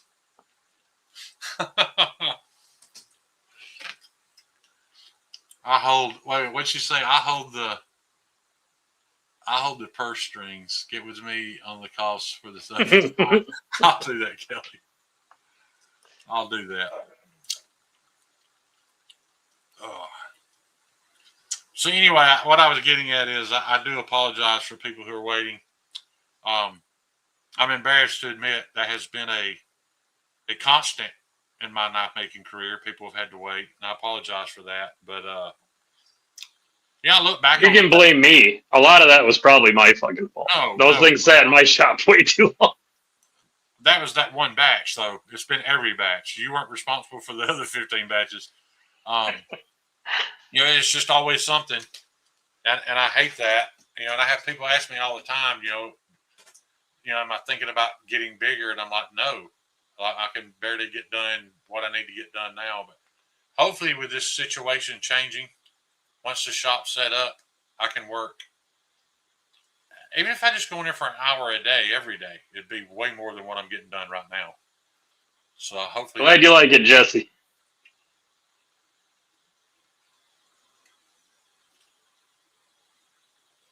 I thought these would do better, but that's your not safe for work spoon, huh? Yeah, I'm unfortunately had to switch them up. I think, Brian, if you put that on Etsy and promote, I had to go to a smaller spoon. For some reason I can't get these right now. So if you promote, I've had to go to a different. That's a Kelly skull. I think if you promoted that to a different crowd, it would do better. Oh, I'm sure. It didn't help that. From you, but I have no need for a dab spoon. Well, you should be getting an all. Yeah. Because this is more handy than you even fucking know, dude. These are great. Yeah. Well, I own one ferrocerium rod because I've always said if I can carry a ferrocerium rod, I can carry a lighter. But I like knowing I have it, and my grandson's itching to start a fire with it, so we're gonna do that soon. But Purple heart with some purple carbon fiber. Oh yeah. Is that Magnamax at 72 HRC? Yeah. Yep. Yeah, absolutely. Hardness test this, Taylor. It's fucking round. You can't hardness test it. I was going to say, Terry uses these on his sheath when he makes sheaths.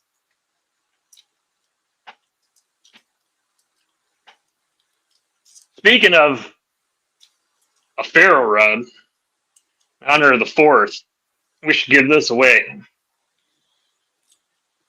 Are we? I'm down for that. That's what you want to do. I was trying to see. I had something else I was going to show. Yeah, there it is. So I got something in the other day. Bob Tism's not here, but Jesse is. I'm not going to lie. I've had them for over a week, and I'm still a little bit scared. But I was searching for something natural, to see if I could improve my mental health issue. This doesn't glow, Kelly. This is just G10. But I could definitely make one with the, because I'm pretty sure his jank is like this.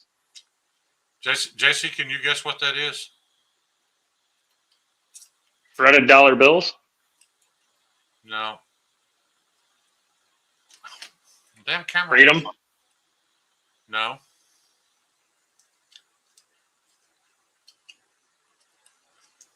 And I don't know why I'm scared of it. It's only 1/4 of a gram. Oh, shrooms? Yeah. Oh, you'll be fine, dude. No worries on that. Yeah. I haven't started them yet. But I kind of want to wait. This past couple of weeks has been a bit rough. Doobie wanted to know if that was in the giveaway. If what? If that capsule's in the giveaway. Who asked that? Doobie. I don't see it. J1 Doobie. It's a J. He's not in my chat at all, dude. Oh, there it is. There's further up. No, I'm sorry, J1. I only have 7 of those. Not giving that away. But I'm anxious to try it, but for those of you who don't know, Terry, I make them both ways, and I've always offered people to drill them if they wanted, but I used to leave a lanyard loop in it and tie lanyards on them, but then people wouldn't like the color that I had tied on there. So it's like I just started doing them without, and if they wanted it, this one would be hard to drill. I didn't leave much room on that one, but especially like these big bastards. For those of you who aren't aware, most of you are, but my wife, my best friend, we have been living in a very peculiar relationship for the past, gosh, I don't know now, somewhere 5 to 7 years. And I'm fixing to start staying somewhere else primarily. And it was weird because when we made the decision to take the path we took, it wasn't hard. But I don't think either one of us realized that we just never dealt with it. You know what I mean?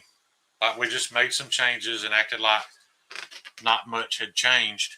And now with this upcoming, this change that is upcoming, it's kind of in our face and we've been forced to deal with it. Anytime you deal with something that's been bottled up for 5 to 6, 7 years, it's a fucking roller coaster, man. Yep. And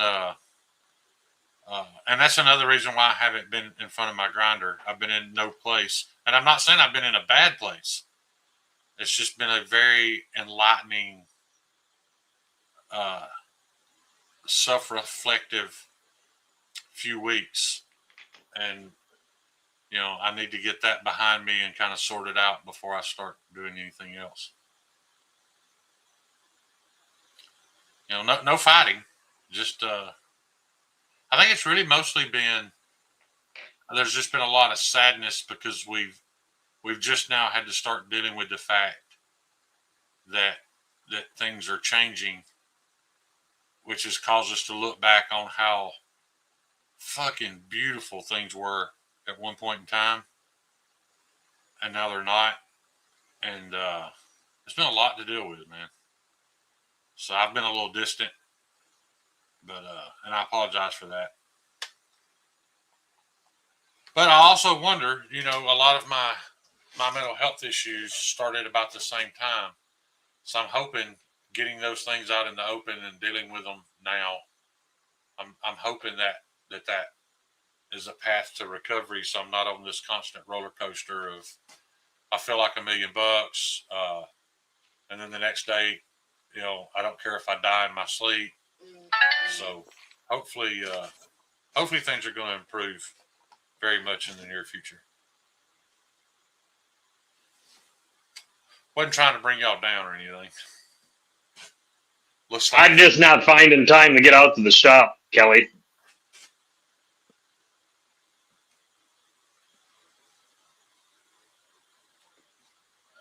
It hasn't helped the heat lately either, because dude, it's oppressive.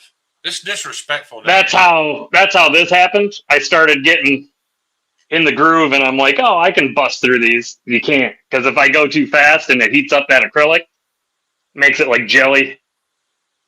Let me tell y'all something. If Blade Show was this weekend, you Northerners would never come back. Y'all have no idea how disrespectful the weather is down here right now.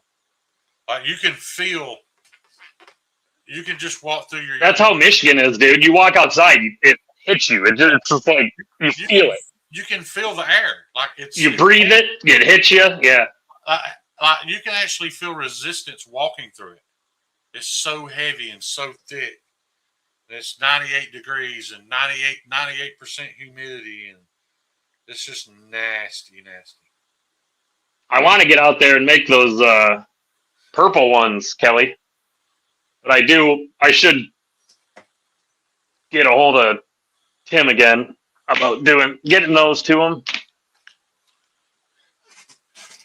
Whoever that is, I'm sorry I can't pronounce your name. Chaboyd mate. I don't know. Anyway, talking about the World Cup. When we were playing cards tonight, one of my buddies was like, hey man, I got a fucking sure thing on the World Cup tonight. I was like, dude, what? He's like, yeah, it's a 3-game parlay. It's like, it's 100%. It's a sure thing. And I hesitated. About 10 minutes later, I was like, hey, put me in on that. And he's like, damn, dude, it's too late. I already did it online. Because I can probably go in and do it again. I was like, nah, never mind. It's okay if you've already done it. I don't want to. And that sure thing lost. So I was really glad I hesitated. I was like, dude, you said sure thing 5 times. Like, you were that confident. He's like, it was a sure thing. He's like, it was the smart money. But it didn't happen. So how many guys we got in here that know anything about spades? Smart money is not betting. I want to tell you all about my spades tournament win today. We were, if you know anything about spades, we were 200 points in the hole. They needed 180 to win, which is a stretch. And if they got their 180, we were going to need 220 to win the hand and win the game to reach 500. And we went 10 for 2. I went 10 for 2. And my partner went 100 low. If you've played much spades, you know how the probability of hitting either one of those, how good a hand you have to get to hit either one of those. And we hit them both and won that game. And I'll just say the table got flipped. Cards went everywhere. Like, they could not believe that we hit 10 for 2 and 100 low in the same hand. If you don't know what spades means, that means that I had to win 10 times out of 13. 10 plays out of 13 I had to win. And he had to lose all 13 hands with them trying to stick him and make him win one so that they could run it. And we did it. That's a comeback from hell. Yes, it is. The weird thing was, though, Brian, was the hand before that. The only reason we got that close because we bagged out and lost 100 points. That's why we were so far behind. And he went 100 low, and I went 5 on that hand, and we hit it. But he hit 200 lows in a row. Terry's throwing shade on soccer. It's hilarious. If I had to choose between watching the World Cup or Twilight, I'd finally fucking watch Twilight. That's pretty good. I played soccer when I was a kid, but I can't watch it. That's actually yeah. that was I played soccer my whole life.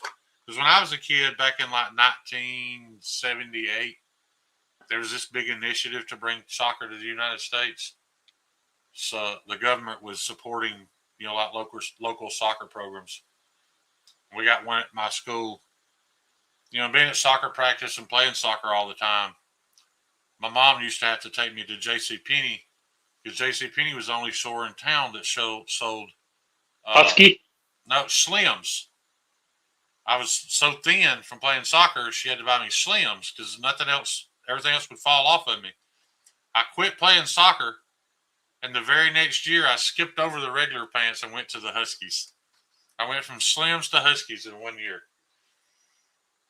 Paul, I hated that fucking series. I had 2 teenage daughters when that shit was hitting its peak.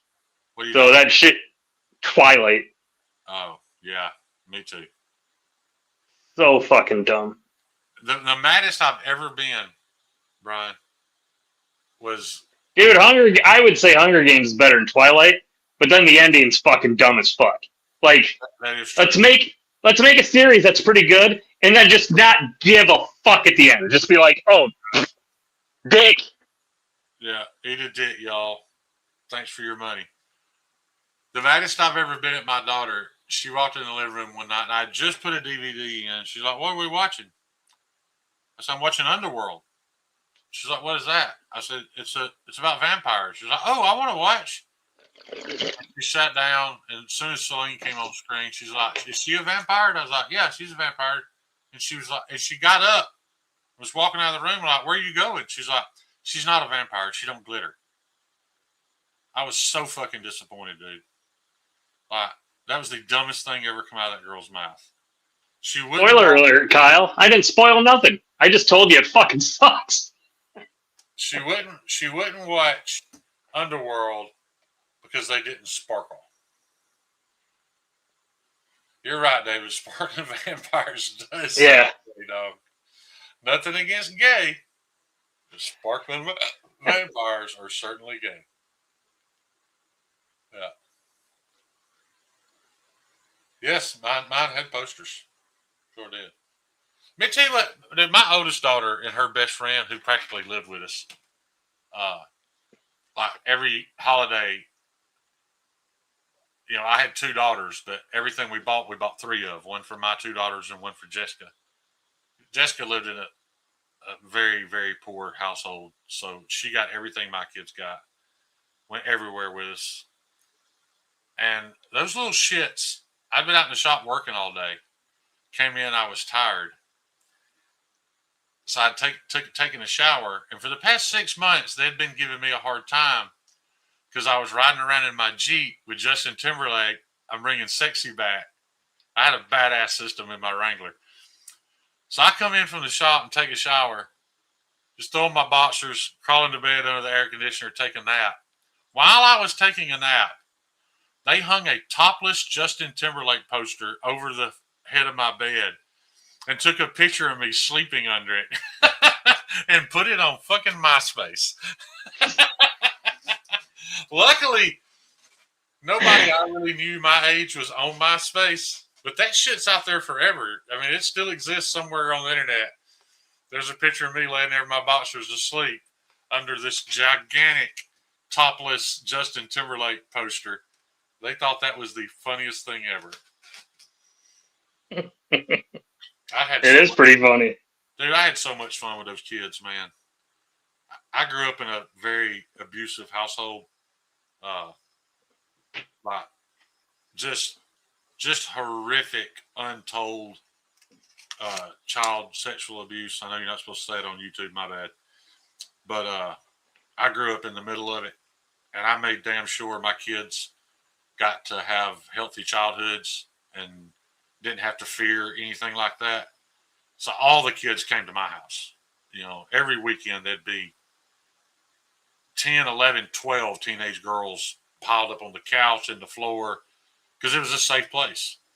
You know, and I remember a few years back when my health got bad, get a little mushy on you. I was kind of feeling like a failure, you know, because I couldn't work anymore like I used to, and just didn't feel like a man anymore. And one of those girls, there had been something on the news, some big case of, you know, some teenage girl went through something horrific, and it was all over the mainstream news. And this girl, it wasn't Jessica either, but this girl that spent the night at my house hundreds of times made this post on Facebook talking about how fortunate she was that she got to grow up in Big Shane's house. Her and all her friends got to grow up in Big Shane's house, and they all knew that threat existed, but you know they were talking how fortunate they were to have a place that they could go and not have to fear that happening to them. And then they all joined in, you know, when they saw it. I ain't gonna lie, dude. I cried for hours, man. That really, that really. If I ever accomplished anything, that was the one thing I did right. You know, Hell yeah. my kids got to grow up safe. You know, they ran around in nothing but their underwear till they were 11, 12 years old because they were kids. You know, they hadn't been sexualized. They didn't. You know, they were just free to be kids. They didn't have to worry about anything. So, you know, I will take all that abuse and trade for the fact that they didn't have to. So that was pretty awesome. And now every year when that memory comes up, they all go back on there and comment some more, so I get to see it again. It's pretty pretty heartwarming thing. You know, some of those girls I didn't even remember their names. You know, there were so many of them that and you talk about hard, dude. Like I didn't make a lot of money, Brian. I made about $35,000 a year, and this was in the early 2000s. When my wife worked, she didn't work often. She might have contributed $10,000, $12,000 a year to that, but Mm-hmm. that was very inconsistent. But like on Friday nights, you know, Friday night was always my night to take the girls out. Can you imagine taking 12 teenage girls to a steakhouse? Yeah, it's expensive. The only thing I got good out of it, you know those really cool steak knives they used to have at Logan's? You remember those really well I made? wasn't a big Logan's. I had like a 24-piece set of them because every time we'd go, all those girls would put one in their purse and steal it and give it to me when we got home. I had a whole drawer full of those big heavy duty steak knives. Shane's got an eBay store of Logan steak knives. Was that the best? Was that the best role model to set? But I didn't ask them to steal the knives; they just stole them for me. But yeah.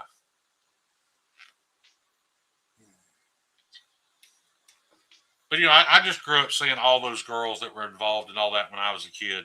It was literally every female in my life, like every single female I ever came in contact with were victim of this horrible thing by the same person. And I just remember watching all of them grow up, and none of them grew up good. Like, you know, a large percentage of them ended up committing. Well, you can't say that on YouTube either.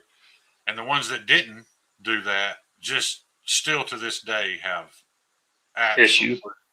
the worst lives you can possibly imagine. So, yeah, that was When it comes to shit like that, my life was pretty sheltered, so we didn't have none of that around. Well, it seems to be way more prevalent in rural, impoverished communities. You know, but yeah, bad stuff, man. That and, you know, my family was 5 Irish boys, so Right. no one was coming to Right. try and. Yep.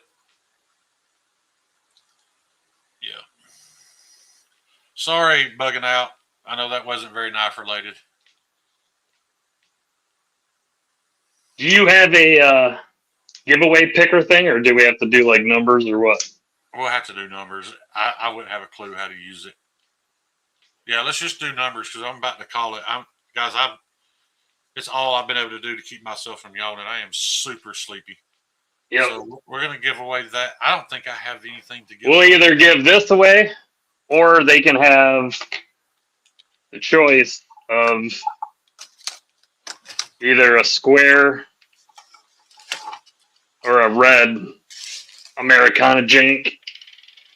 I literally don't have anything to give away, guys. I've given away. And I'll probably throw in like screw it. You know what? I want it to be Americana. Now I'll do that shit later. So it will stay Americana. So either ferro rod, choice of jank, and I'll throw in a random giveaway knife. That'll be a surprise. That's awesome, man. I appreciate that. So what we're gonna do? How many people are in here? 29. Listen very carefully to these instructions, guys. When I say go, you're gonna guess a number between 1 and 50. The closest without going over wins. There is not a tiebreaker. If 2 people, 3 people, 4 people guess the correct number, then the first one, as it appears in my chat,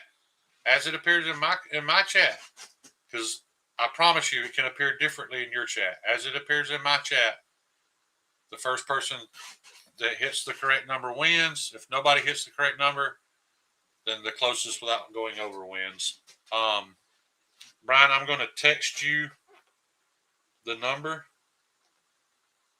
I won't be able to see it. I'm on that phone. Unless you do it in Instagram, I can see it on my other device. Can we do it in there a different chat thing? Anyway, okay, I'll do it on Instagram. That way, nobody can say I just picked a winner.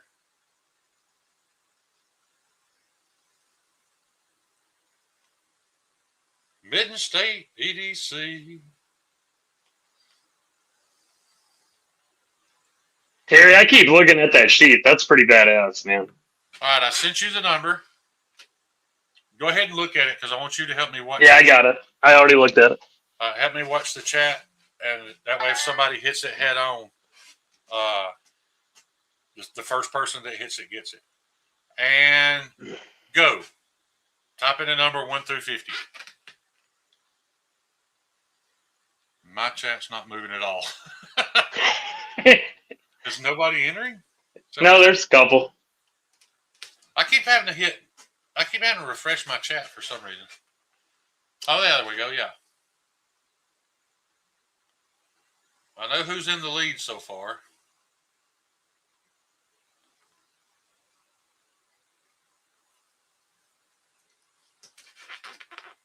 I'm going to give it, there's not many people in here, guys. So I'm going to give it, it's 10:53 now, but I don't know how far it is in. So when it hits 10:55, we're going to stop it.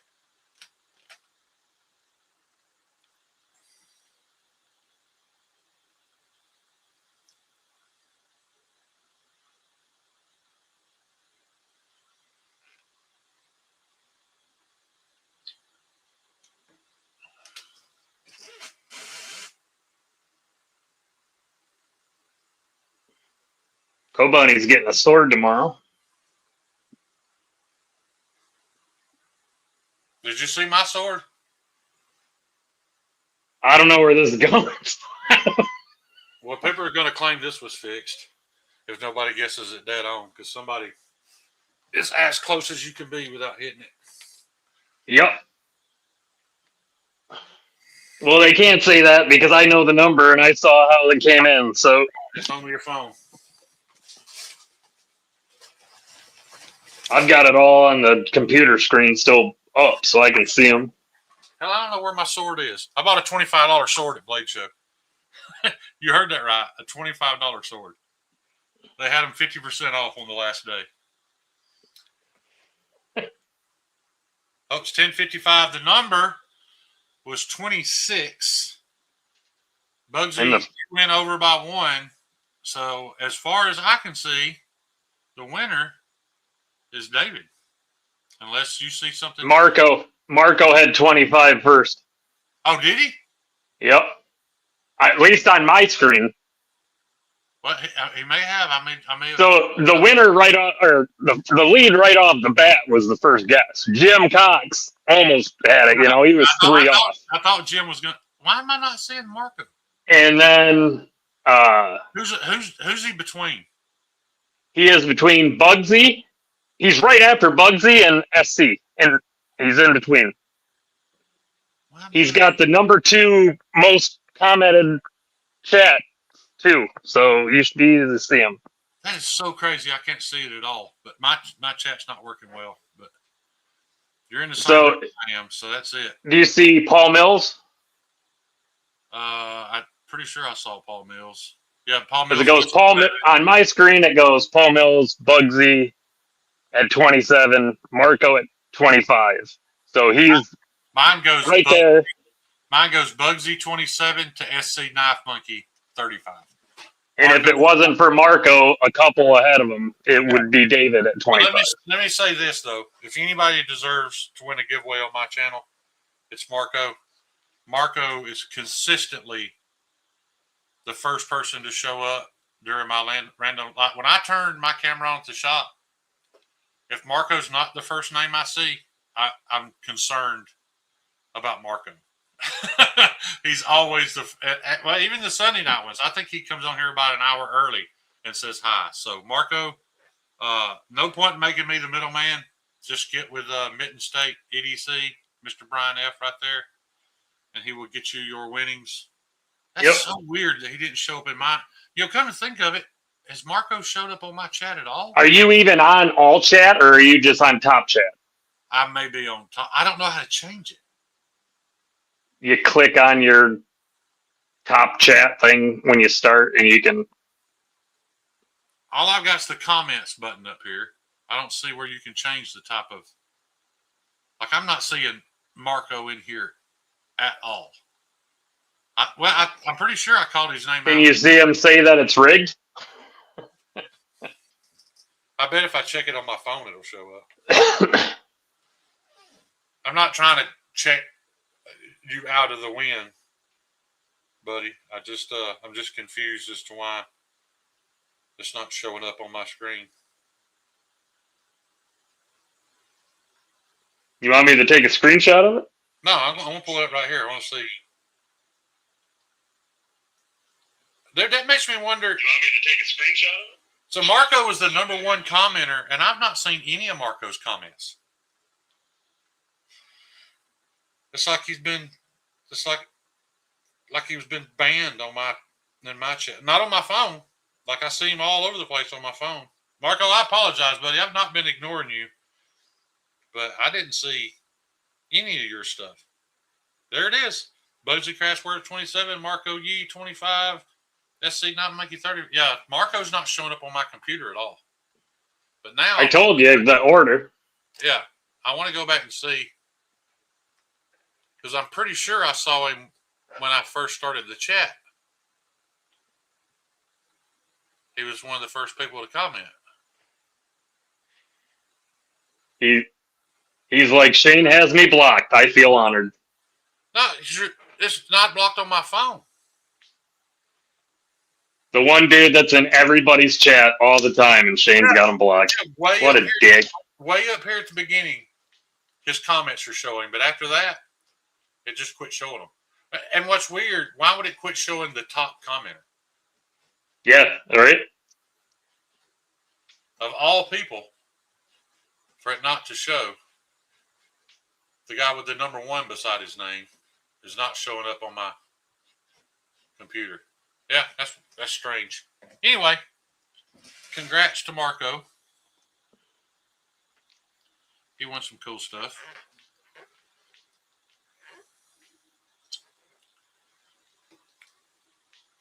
We're on StreamYard, Jim. Well, I mean, I can't have him blocked, Todd, because halfway up his and like I can see right now where it says Shane has me blocked. I feel honored. And on my phone, it's all there. But above anything before Shane has me blocked, like for the past hour, none of his comments have shown on my screen. But anyway, guys, so I guess that's going to about do it for the night. I apologize that I got off the rails again, talking about personal stuff that I'm sure somebody will hold against me one of these days, because that's what we as human beings do. But I don't. I just make you feel bad with my own personal opinion. yeah, yeah, you're just emotionally violent when it comes to my knife making. Yeah. I don't know. I guess that's a warning I should give people. I'm really loud, and if you don't want an answer, don't ask me a question. Yeah. Actually, David, Marco guessed 25 first, buddy. Because they both got 25, as long as Marco's good with it, I kind of want to give this to David because I did just give him a matching bead for this, so that'd be kind of cool. And but if you want this, Marco, I can make you one, or I'll make another one. Either way, let me know. What's up, One Moon? We're taking off. Yeah, good to see you, though. It's weird. Ever since I put a comment on the screen, my chat has just stopped updating. I keep having to hit new comments to get them to show up. Oh, you've got it in Blowout. There's a setting you can do on your chats that it leaves it where you have and you have to refresh it manually. Yes, I don't know how to do any of that on the computer because like none of the prompts for top chat and all that stuff, none of that's on here. Show comments on stage. Oh no, you're getting something, Marco. I just want to give him this ferro rod, but I'll make you, if you want a ferro rod, I'll make you that, or I'll make you, like I said, either a square jank, a coin jank. These glow. That ferro rod doesn't, but yeah. And then I can hook David up with this. I still got to send him his package, but I was waiting on Dougie to give me the address. I've got it now, but that would look, those match so good. Yeah, you're not gonna miss out on anything, Marco.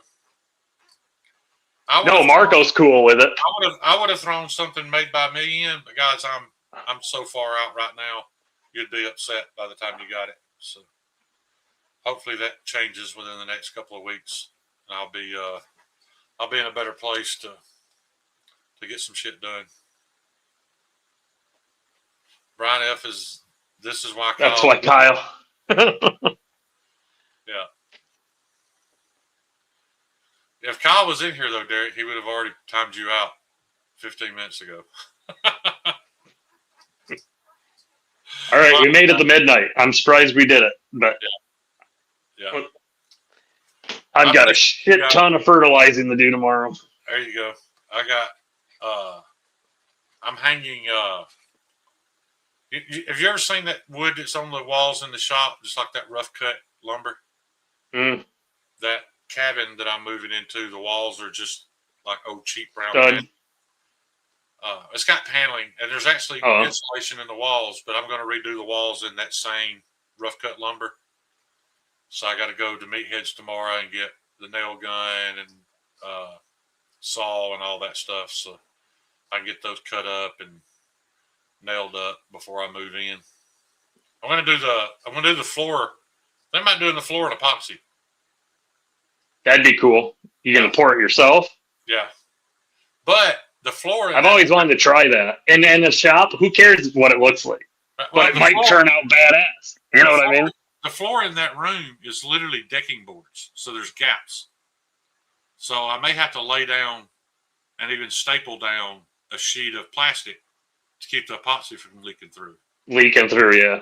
And I think I'm going to pour it in that copper and black and gray that I like so much. That'd be cool. That God of War design. Yeah, and then do the ceiling in black and put some LED lights in there. Yeah. There's Meathead. What's up, Meathead? He just came in. Did he really? He must have just got in from... Neil sent you a super chat. $2. Well, thank you, Neil. That's weird. I was just talking about Meathead, and he said Meathead's been in Missouri, celebrating the 250th anniversary of the United States of America with his brother. Yeah, one of the. I don't know how long it's been since I ain't spent a 4th of July with Meathead. But we call it a night, Meathead, and I will see you tomorrow, Hoss. I gotta get started on that room so I can get my. See if your settings. Nope. Huh? The iPhone does those stupid like fireworks and shit like that, and for some reason, StreamYard turned that off. But and I know you can turn it back on, but Doug's never figured it out. StreamYard kind of sucks, in all honesty. It does suck. Yeah. It was nice though that it actually didn't cut one of our mics out sometime tonight. Only for people. The reason it didn't cut your mic out tonight, but because you're on a phone, if somebody else had joined and left, it would have cut your audio. Yep, I know. Yeah. And they keep adding all this new shit. But they can't seem to fix that. Crazy. No. Anyway, I appreciate the amount of time y'all spend with me. Brian, I appreciate you hanging with me. Kyle, I missed you, brother. And hopefully we'll see y'all next week. Yep, take it easy. Later.